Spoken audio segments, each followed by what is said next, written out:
حامدا ومصليا ومسلما أما بعد عن عبد الله بن عمر قال قال رسول الله صلى الله عليه وسلم أعطوا الأجير أجره قبل أن يجف عرقه۔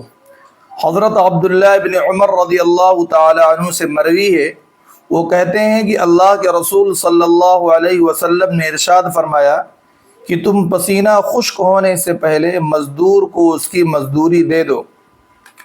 یہ حدیث پاک سنن ابن ماجہ میں کتاب الرہن کے اندر ہے، حدیث کا نمبر ہے 2443۔ جناب نبی کریم صلی اللہ علیہ وسلم کی اس ارشاد کا حاصل اور خلاصہ یہ ہے کہ جب کسی کو کام پر رکھا جائے تو کام مکمل ہونے کے بعد مزدور کو اس کی مزدوری اور اس کا محنتانہ فوراً دے دیا جائے، اس میں تاخیر نہ کی جائے۔ مزدور کی مزدوری میں تاخیر کرنا اور اس میں ٹال مٹول کرنا ایک طریقے کا ظلم ہے۔ حدیث پاک کے اندر آتا ہے کہ اللہ رب العزت والجلال نے ارشاد فرمایا کہ قیامت میں 3 لوگوں کا مد مقابل اور مخاصم بنوں گا۔ قیامت میں 3 لوگوں سے خود جھگڑوں گا، اللہ فرماتے ہیں۔ ایک اس شخص سے جس نے میری قسم کھائی اور قسم کو توڑ ڈالا، دوسرے اس شخص سے جس نے کسی آزاد کو فروخت کیا اور قیمت کھا گیا، اور تیسرے اس شخص سے جس نے کسی کو مزدور رکھا اور کام مکمل ہونے کے بعد اس نے مزدوری نہیں دی۔ تو کام کی تکمیل کے بعد مزدور کو اس کا محنتانہ اور مزدوری نہ دینے والا انسان ان مجرموں اور پاپیوں میں سے ہے جن سے اللہ تعالیٰ قیامت میں جھگڑیں گے اور جن کو اللہ تعالیٰ سخت سزا دیں گے۔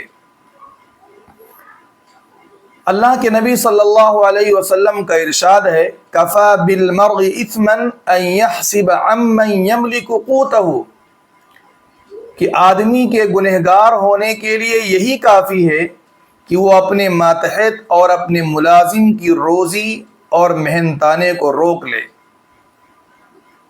مزدور اور ملازم بیچارہ جب کام کرتا ہے اور کام کو مکمل کر لیتا ہے تو اس انتظار میں ہوتا ہے کہ اس کی مزدوری اور اس کا محنتانہ مل جائے، کیونکہ اس کے ذہن و دماغ میں اس کی بہت ساری ضروریات ہوتی ہیں جن کو پورا کرنا ضروری ہے۔ اب وہ یہ سوچ کر رہتا ہے کہ جب میری مزدوری ملے گی، میری سیلری ملے گی تو میں اپنی ضروریات کو پورا کر لوں گا۔ اب کام مکمل ہونے کے بعد جب اونر اور مالک مزدور اور ملازم کو اس کا محنتانہ اور اس کی سیلری نہیں دیتا تو اس کے دل سے آہیں اور بددعائیں نکلتی ہیں جو اللہ کی بارگاہ میں فوراً قبول کی جاتی ہیں، اور جو مستاجر اور مالک کے لیے ہلاکت اور بربادی کا سبب بنتی ہیں۔ اس لیے ضرورت اس بات کی ہے کہ اگر ہم کسی کو کام پر رکھتے ہیں، کسی کو مزدور اور ملازم رکھتے ہیں، تو کام ختم ہونے کے بعد ہمیں اس کی اجرت اور اس کا محنتانہ فوراً ادا کرنا چاہیے۔ اللہ تعالی ہم سب کو عمل کرنے کی توفیق عطا فرمائے۔ وآخر دعوانا ان الحمد للہ رب العالمین۔